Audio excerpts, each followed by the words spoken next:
So hi, I'm Dr. Patricia Mills. I'm a holistic MD, women's health expert, functional medicine practitioner, and champion of wild women. And I'm coming to you live from inside my Facebook group for women, Wild Wisdom for Women with Dr. Patricia Mills in the Thrive Thursday event. I host this every Thursday. And if you're a member of this group, you get to know in advance the topic I'm going to be talking about. Pop in and ask your questions, okay? And even afterwards, if you're catching this on the replay, please feel free to ask your questions, and I prioritize going into the group and answering those questions. And today, we're gonna be talking about a super important topic, which is polycystic ovary syndrome, or PCOS. And specifically, I'm gonna be talking about what is one strategy that almost every woman who is suffering from PCOS can adopt in order to improve or even reverse the experience with PCOS, okay? And this is really big because, you know, PCOS is one of the is actually the number one cause for infertility in women these days. That's the estimates of what they're looking at in the research. And the thing is, even if you're not looking to have children or you're not in the phase of thinking about having children, when you are affected by PCOS, you can also experience things like acne, so acne on the skin, abnormal hair growth, so like getting like, you know, a bit of hair growth around the top of the lips. You can get thicker hair along the arms, so it's like hair growth developing in more male-oriented patterns, okay? And we'll get into why these happen. Your menstrual cycles can be irregular, so you can have like irregular menstrual cycles or lack of menstrual cycles or spotting or heavier bleeding, okay? And the problem is that, yes, that in and of itself can result in a lot of suffering in the moment.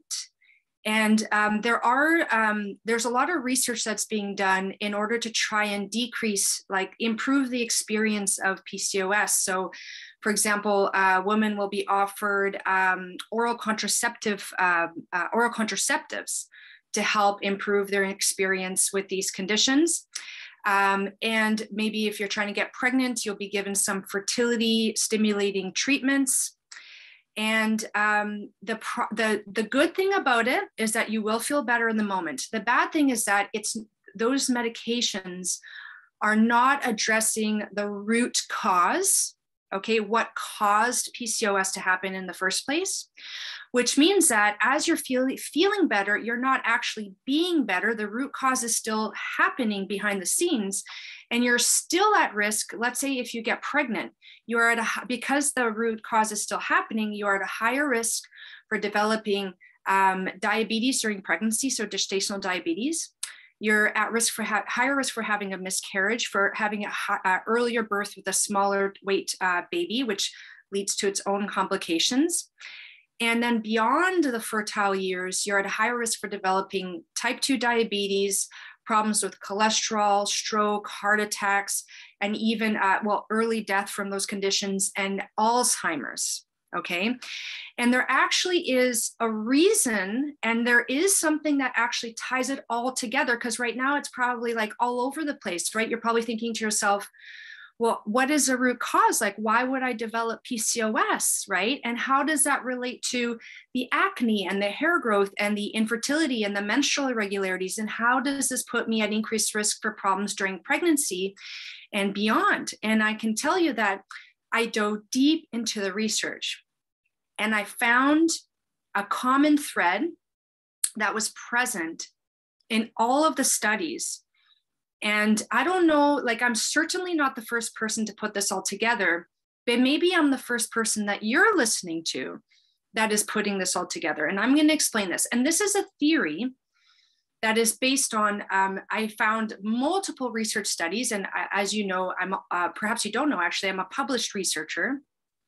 So I have a lot of experience of searching the research, reading the research, and making sense of what can be a very confusing topic, okay? And what I'm going to do is I'm going to put it all together for you, and I'm going to explain the root cause first before I give you the strategy. Why? I have found that when I work with my clients, my female clients tend to do better in terms of adopting the strategies that I recommend when they understand the why, the reasoning for it, right? And so put in the comments, do you agree with that? Understanding the why basically improves motivation and compliance, like sticking to the program, rather than just being told this is what you should do and you don't exactly understand why you should do it, right? Yeah, I'm the same way. So let me explain to you the thread of truth, like the common thread that I found in every single study that is done on polycystic ovarian syndrome, PCOS. And I'm going to explain it to you in my own way that made sense to me. And for those of you who are medical professionals, please reach out. I have all of the, if you want, I have all of the resources, and I did a write-up on this because it is important to stay very scientifically grounded when you're presenting a hypothesis like I'm going to do right now, okay? So what I found is that what appears to happen in most women who develop polycystic ovary syndrome now, PCOS, okay, is a syndrome. It's not a diagnosis, it's a syndrome. What does that mean? It's a cluster of things like the acne, the hair growth, the infertility, the menstrual cycle irregularities that happen commonly together, but you don't have to have all of them happening together. The polycystic means that if these women were to have an ultrasound, you would see cysts on the ovaries. So the ovaries should be nice and smooth. And what you see is like these little pouchings out, cysts full of fluid. So fluid-filled pockets on the ovary, okay? Now, and then some of those women might have problems with ovulation. So they are not ovulating, which makes them infertile. And some of the women with these cysts might actually be ovulating. So they don't have as many problems with fertility, okay? Some of these women might have acne. Some of these women might have problems with hair growth. It's not like every woman with PCOS has the exact same presentation, because each one will have like different ways that their body experiences this hormonal imbalance. And the root cause of this is through hormonal imbalance. And I'll explain how that happens, okay? So this is really quite fascinating, and I'm just really wanting to make sure that I make this as easily to follow as possible. All right. So what you need to understand, first of all, is that there's a few hormones involved in the process of polycystic ovarian syndrome, okay? First of all, the very obvious things are that there's a balance of hormones that are needed in order to not have like excess hair production. So the male hormones, like the androgens, the male hormones in women, we need some of them, but we don't need them so much that we start developing things like facial hair, okay? And those are called the androgens, all right? And androstenedione, for example, is one androgen that we need a little bit of in women, but not so much, okay? Or else we start developing problems with things like acne and hair growth, okay? The other two hormones that are really important for regulating our menstrual cycle, so the process of our menstrual cycle plus preparing the ovary for having an egg and releasing the egg for being fertile, those two hormones are follicle stimulating hormone, FSH, and luteinizing hormone, LH, okay? And those are hormones released by the brain, and they go down to the ovaries and stimulate the ovaries to make their hormones estrogen, progesterone, and to prepare the egg for growth and release for fertility, okay? So if you have a problem in the way that your body makes FSH and LH in the brain to release to the ovary, or if you have a problem in the way that the ovary is accepting FSH and LH from the brain and using it in order to regulate menstrual cycle and fertility, then you're going to have problems with menstrual cycles not being normal and fertility being affected, okay? And so what they've done in the research is they've shown is that women with PCOS have problems with this pathway, this interaction between the brain releasing FSH and LH, stimulating the ovary, and the ovary making different amounts of estrogen, progesterone, and the androgens, okay? And that results in that spectrum of conditions that I covered all the way through from acne to hair, abnormal hair growth, infertility, menstrual cycle irregularities, okay?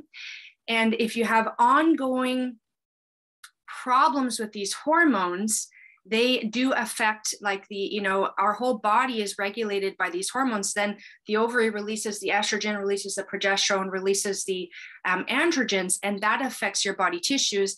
And that's partly why downstream, like down the road, you can develop these higher risks of conditions, okay, of like type 2 diabetes and blood pressure issues, heart attacks, strokes, and Alzheimer's, okay? Now, the question then becomes, what is it that caused the brain and the ovaries to be functioning differently? And here's a common thread of truth that I found, is that the link between this pathway, brain to ovaries, is problems with blood sugar control, okay, with blood sugar. And that impacts the hormone insulin. Insulin is the blood sugar hormone, okay? And what happens is that when we eat and drink certain foods, there's a certain amount of sugar that's released into the blood from our foods. So for example, you eat a piece of bread, you chew it, it breaks down into sugar, basically, right? Carbohydrates, which is sugar. It goes into the gut absorbs the sugar. The amount of sugar in the blood goes up. And in response to that blood sugar level going up, the body makes insulin, the insulin hormone, which is made in the pancreas. The pancreas pumps out the insulin. The insulin goes to the cells of the body and says, knock, knock, there's sugar here, please open up. The cells open up, the sugar goes in, and the sugar is one of the fuels for making energy, the other ones being protein and fat, okay? Now, if you're eating a diet that is balanced in terms of not spiking your blood sugars too high, okay, so let's, and I like to say there's sources of sugars can come from two, like if we break it down, it comes from two sources. One is from what I call fast carbohydrates, and one is what I call slow carbohydrates. And what do I mean by that? Fast carbohydrates are all of the foods that are quickly broken down by the body, so quickly that the blood sugar rushes into the body, from the gut into the body very fast. The blood sugar level spikes very high. That causes the pancreas to have to go, whoa, there's a lot of sugar in this blood. Pump out the insulin. Lots of insulin is released so that the sugar can be pumped into the cells, because the body doesn't like to have a lot of sugar floating around in the blood. It's very damaging. A lot of sugar floating around in the blood is very damaging to the body. So it really wants to get that sugar into the cells away from the blood, okay? So what are fast carbohydrates or fast carbs? Those are carbohydrates that have been broken down from their whole forms. So those are things like whole grains, like white basmati rice, not the quick kind, but the real kind that you have to actually cook for a period of time.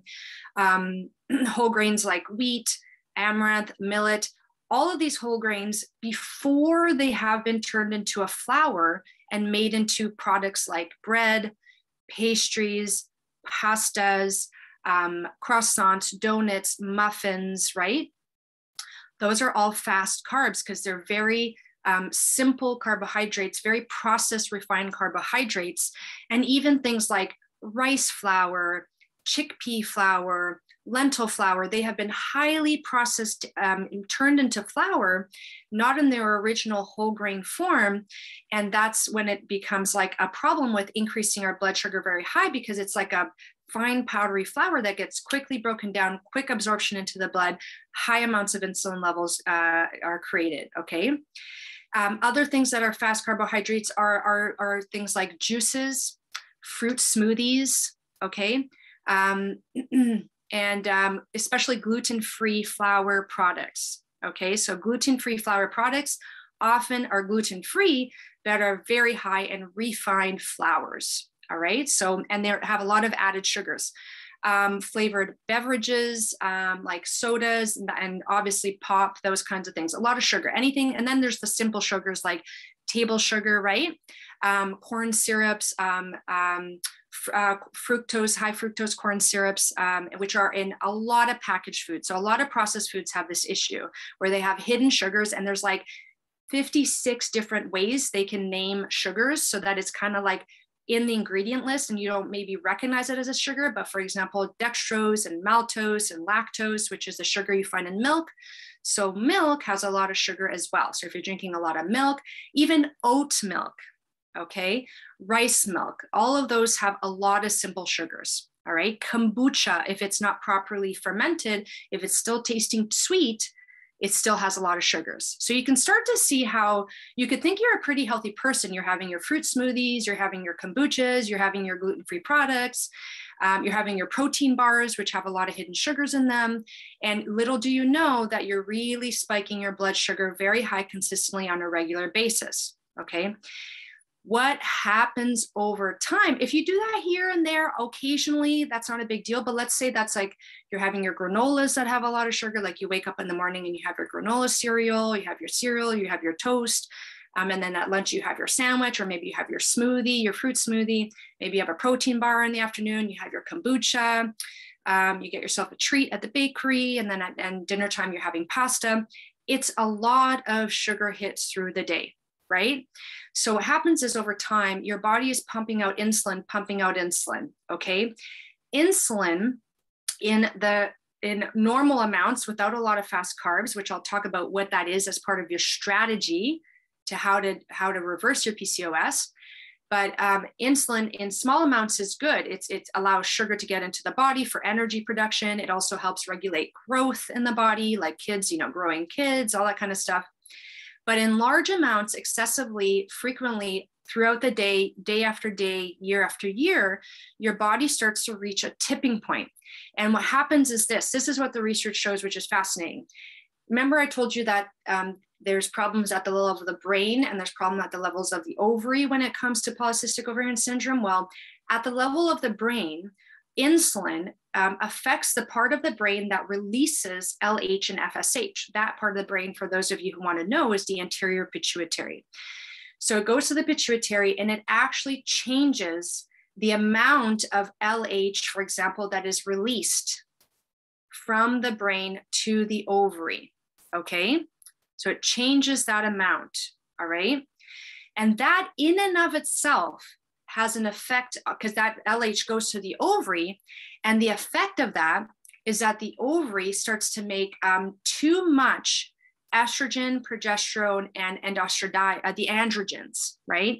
So now you've got more androgens being released, and that's when you start to get the hair growth and the acne. And when you're imbalancing estrogen, progesterone, and androgens, you're obviously going to be affecting your menstrual cycles and your fertility, right? And not only that, though, it's not just that insulin does. Insulin also goes to the ovaries, okay?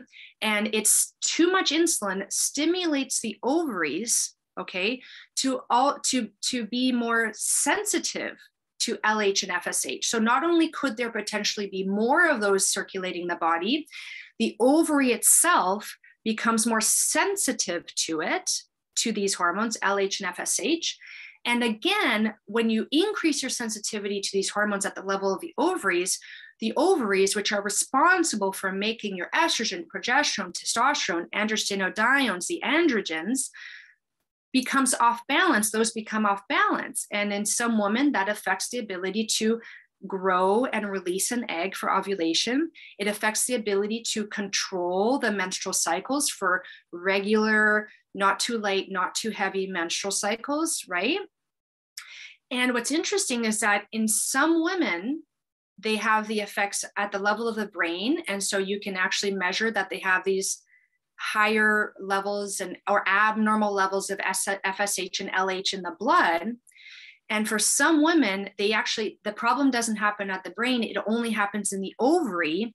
And so it may look like those hormones are normal in the blood, but the ovary itself is responding differently to the LH-FSH. So for some women, they'll do the blood work and the LH-FSH is normal, but the ovary itself is responding differently. And how they know that is by testing the levels of the estrogen, the progesterone, the testosterone, and the androstenedione, which is interesting because what happens generally is that you see more estrogen, more progesterone, more androstenedione, but less testosterone. And that combination of events results in things like acne, the hair growth, the irregular menstrual cycles, and the PCO and the polycystic ovaries and the infertility. And the thing is, if you continue to have this problem into menopause, you're going to have a really hard time transitioning into menopause. And your menopausal experience will also be affected with it being really off, okay? Here's the other thing too, is that the effect of insulin on the brain also changes the way that the brain communicates with the adrenal glands, okay? And the adrenal glands are the glands that produce the hormone cortisol, okay? And cortisol is a stress hormone that, again, just like insulin, is needed in small amounts, but not too high and not too low. And if you're dysregulating your cortisol, that can have effects on things like, inflammation in the body. And so there has been this like concern with the cortisol dysregulation being one of the reasons why those long-term effects like the hypertension, the higher risk of heart attacks, higher risk of strokes, higher risk of Alzheimer's, why that's playing out over the long term, okay? So you could see how if I went in there and all I did was give you a medication, like, to kind of try to regulate the estrogen and progesterone, right? Well, that can help at that level, but it doesn't change how your brain is being affected and how your ovaries are being affected. It's literally like a Band-Aid where you have a cut and the cut is bleeding and you put a Band-Aid on it so the blood doesn't squirt out, but the cut is still there and it's still causing damage internally, okay? And over time, an unhealed cut can lead to worse problems down the road, okay? And sometimes the medication itself is really can be harmful, to be quite frank. Like a lot of the oral contraceptives, what they do is they sometimes stop the brain from talking to the ovaries. So it's like they take over the situation, but they stop the brain from taking to the ovaries. And now you're like sort of dependent on the drug. And if you try to get off of it, all of your problems come back and sometimes even worse, right? And now it's this vicious cycle where you're like, oh, I want to be off of these medications, right? But if I come off of it, I get worse. And then I want to get pregnant. So I'm taking this medication to get pregnant. And yes, that could help me get my ovaries, like it could help compensate for the hormonal balance enough that I can grow an egg and release an egg and get pregnant. However, once you get pregnant, you still need healthy production of estrogen, progesterone, and testosterone from the ovary during pregnancy. And so that's one of the reasons why, and it's almost impossible to like perfect the hormonal balance using medications to the extent that your body is able to do so during pregnancy. And that is probably one of the reasons why women who have PCOS and take fertility medications and get pregnant still have a much higher risk of complications during birth and around birthing than women who don't have this issue, okay? Okay, and then here's the other thing. What happens is when you have high levels of insulin happening in the body, over time, certain tissues in the body can become resistant to insulin. Why does this happen? Well, hormones are like the key and they have the lock that they unlock. Okay, so insulin is the key and the insulin receptor is the lock, and insulin goes into the lock, the receptor turns it, the lock opens, the door opens and sugar goes in, okay? If you have a lot of insulin being pumped out regularly over time, what happens is that in a very simplification of what happens, and so forgive me if I'm kind of butchering the very complex thing that happens, but just to give you an idea is that the receptors can become damaged. It's like a lock that's being constantly, a key is being constantly jammed into the lock, right? It damages the lock and the body has to like go in, remove the lock, put in a new lock. But after some time, it's very energy intensive and the body can start to not be able to do that process very well. And you start to have a lot of damaged insulin receptors and they're resistant to the insulin. So it's like the lock is resisting the key because it's damaged. So you have insulin resistance. And the interesting thing is this insulin resistance happens in some tissues of the body, but not all tissues of the body. So for example, in women who develop Alzheimer's, and in men, by the way, as well, one of the reasons to develop Alzheimer's is insulin resistance in the brain. Okay, so you could actually not have insulin resistance anywhere else in the body, but you have it in the brain, and that's one of the reasons that you develop Alzheimer's. And that's one of the 4 categories of Alzheimer's, okay? And now let's say you have insulin resistance that develops in the muscles. That's what leads to diabetes, type 2 diabetes. Okay, so now you have insulin resistance in the level of the muscles, because the muscles are big sugar sucker uppers. And if they can no longer absorb sugar because they're insulin resistant, now you have a lot of sugar that's floating around in the blood that can't get into the muscles. And when your doctor starts like measuring your blood work, you see that fasting blood sugar, that first blood sugar in the morning before you eat goes higher, higher, higher. At a certain point, you're going to be diagnosed with pre-diabetes. And if the problem continues, you will eventually be diagnosed with diabetes. And in women with pregnancy, they could be diagnosed with gestational diabetes. So it's a diabetes that happens in pregnancy. For some women, that will get better after they deliver. If some women, it will not get better and they'll develop type 2 diabetes after that. Okay, either it'll continue or it'll get better, but then they'll get it again at a future date because they're more at risk for that happening. Okay. So insulin resistance, interestingly enough, is one of the it's okay, just to give you an idea, in people usually think that people with type 2 diabetes are like overweight. Okay. That's not the case. There are a lot of slim people with diabetic problems and a lot of slim people who develop Alzheimer's, for example. And when they do the research, they find that what all of these people have in common is the insulin resistance. So women who have polycystic ovarian syndrome, you can divide them into women who are overweight with PCOS and women who are not overweight with PCOS. What both of those groups have in common is the insulin resistance. Like 90% of women who are overweight and PCOS have insulin resistance, and 75%, depending on who's doing the research. So as high as 90%, as high as 75%, okay? And the thing is, that's with currently detectable research methods to find out, like, are they insulin resistant using research tests? So your family doctor may not have the tools needed to determine that you have insulin resistance, okay?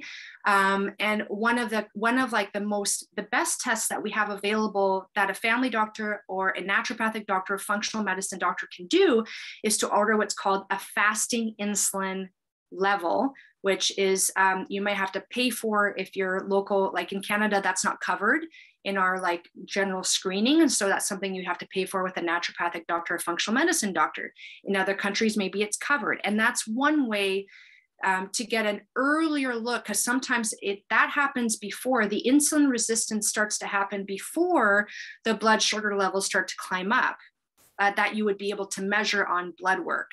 And there's a huge amount of opportunity to reverse this from happening from the moment that it starts to happen to the moment that it's detectable on blood work, right? Because once it's detectable on blood work, that means that a lot of damage to the insulin receptors has already occurred, or there's been a lot of insulin floating around affecting the way your brain and your ovaries are working and interacting. So the earlier you can catch this, the better, okay? So I hope I've conveyed to you that for some people, it's really obvious that the sugar pathway is the way that they're dysregulating. Like if you're someone who loves sugar, has a sweet tooth, loves pastries and cookies and muffins, that's a very obvious cause of insulin resistance and too much insulin production. But for some people like myself, I myself had some of the hallmarks of PCOS, but without the cystic ovaries. That could be something that some women don't experience, actually, is the cysts. They could have everything else, but on ultrasound, they don't have the cysts. They still have the spectrum though. And the root causes can still be the same, okay? And what I was doing was I was eating a lot of processed foods, like processed soy. Like I was thinking I was being healthy, eating like the processed plant burgers, like the Beyond burgers and the meat imitation burgers, the soy sausages and all that kind of stuff. I was having my protein bars. I was having like a fruit smoothie. I had my healthy granola, which was full of sugar, unfortunately, and I was having my gluten-free flours. And sure enough, like my insulin hormones and my sex hormones, like estrogen, progesterone, testosterone, were just off. Okay, so it's really like the label of a healthy diet is really, misused, I think, in today's society. And it's really dialing down on what are you eating and how is it affecting your hormonal balance, particularly through effects of the insulin hormone. And by the way, something that really spikes insulin hormone is protein powders. Protein powders are very refined protein sources, and they really spike insulin. So I recommend to all of my clients to not use protein powders. Okay, I'm just throwing that out there. It's a bit of a truth bomb, and you might go, oh my God, I'm having protein powder. What do I do? That's another topic. However, it is something that I highly recommend you doing, is eliminating protein powders and get powders from your diet and getting it from whole foods. So what is the strategy to prevent PCOS? Is to eat for hormone balance. So eliminating the fast carbs, which I've already talked about, replacing them with slow carbs. What are those? The whole grains. So the soaked and rinsed white basmati rice, soaked overnight oats, vegetables. If you're going to have bread, having like the sprouted whole grain breads, like the Ezekiel breads have that. And then having the eating your fruit instead of having it in a smoothie, which really affects your sugar balance. Really eliminating those processed foods, even if they're healthy, like instead of a protein bar, have an apple, have some nuts, you know what I mean? Like, and then if, watching maybe once a day, having a fast carb, if it's really hard to get away from. So instead of having it morning, lunch, and dinner, like maybe at lunch is when you have your like pasta, or you have your sandwich, for example, right? I mean, I really reserve pasta for like, and I have a certain kind of pasta that I eat, which is like a sourdough organic pasta. So, lots of healthful ingredients there. And I save that for like once a week or once every other week. And I'll have like a sourdough pizza once every other week with my family. So it's just like, it's not about eliminating 100%, but really, really cutting down. And the thing is, I know that this is a massive ask. Okay. It's a huge lifestyle transformation. All right. And if you want to get to the root cause, it's necessary. Okay. And people say, well, what about the genetics? Like, it seems to be genetic. And it's like, did you know that when they look at the research, it's maybe a little bit of genetic, but it's triggered by the environment. So yes, you may be genetically predisposed to get it, but there isn't like one or even a number of genes that are like definitely associated with PCOS. It's like a whole spectrum, which means that it's primarily environmental. And the common thread is a hormone imbalance through the insulin. And insulin can be spiked by too much sugar, too much protein powder, and I'll get into this another time, inflammation in the gut, which inflammation in the body causes insulin resistance as well. Okay, but that's another topic for another time. Let's pick the low-hanging fruit first, which is the standard North American diet. Whether it's healthy or unhealthy, it tends to create insulin dysregulation, insulin imbalance, insulin resistance, okay? Now, what I've done is I've created a free ebook on how to naturally rebalance your hormones. If you're in my Facebook group, look under the featured section, and that's where you can find it free to download. If you're watching this on replay in YouTube or my platform Patreon, you can look at it in the captions and you can download the free ebook there. And in that, I go deep into what are fast carbs, what are slow carbs. I give some recipes that you can start using, like a breakfast recipe, things to do for lunch, things to do for snacks, things to do for dinner. And I also give some recommendations on like my favorite supplements to help give the body the energy it needs to recover from the damage of things like insulin resistance, right? Because the body needs a lot of energy to heal. So do I think PCOS is reversible? In most people, absolutely yes. Okay. Is it reversible with a pill or a combination of pills? No. Does it require a significant shift in your lifestyle and your daily habits? Yes. Okay. Now, I've given you resources so that you can try to do it on your own. And some women are really amazing, and it's, can do it because maybe their like pathway of having the insulin dysregulated is really like simple. It's like a few things that they need to change.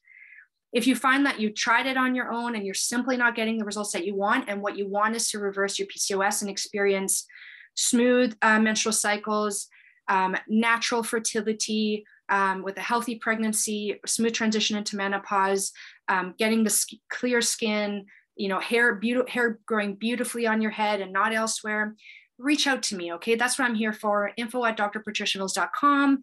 We can book a complimentary discovery call, and I can, at the very least, give you what I perceive to be some really good next steps on your health journey.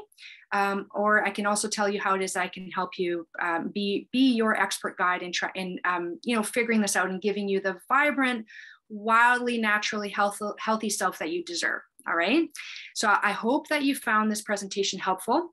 Please put your questions and comments below so I can answer them. And please download your free ebook, Because You Deserve It, is my gift to you. And I look forward to connecting you in the future, and I'll see you later. Hope you have a wonderful day, evening, or night, depending on when you catch this replay. Bye.